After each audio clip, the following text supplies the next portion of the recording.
የ2018 ዓ.ም የድህረ ምረቃ ፕሮግራሞች የመግቢያ ፈተና የምዝገባ ጊዜ ይፋ ተደረገ። ትምህርት ሚኒስቴር በ2018 የትምህርት ዘመን የድህረ ምረቃ ፕሮግራሞች ለመማር ፍላጎት ላላቸው አመልካቾች የሚሰጠው የድህረ ምረቃ ፕሮግራሞች የመግቢያ ፈተና ምዝገባ ከመስከረም 20 እስከ 25 2018 ዓ.ም የሚካሄድ መሆኑን አሳውቋል። አመልካቾች የመመዝገቢያ ቅጽ ላይ የተዘረዘሩትን መስፈርቶች በማሟላት በዚህ በሚታየው ፎቶ ላይ ባለው ዌብሳይት በኩል መመዝገብ እንደሚችሉ ገልጿል።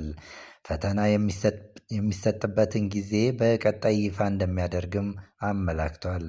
አመልካቾች ከምዝገባ ጋር ተያይዞ ለሚኖራቸው ጥያቄ ዘወትር በስራ ሰዓት በ0920 15 74 74 ወይም በ0911 33 56 83 እንዲሁም በስዕሉ ላይ በሚታየው ኢሜይል በኩል ማብራሪያ መጠየቅ ትችላላችሁ።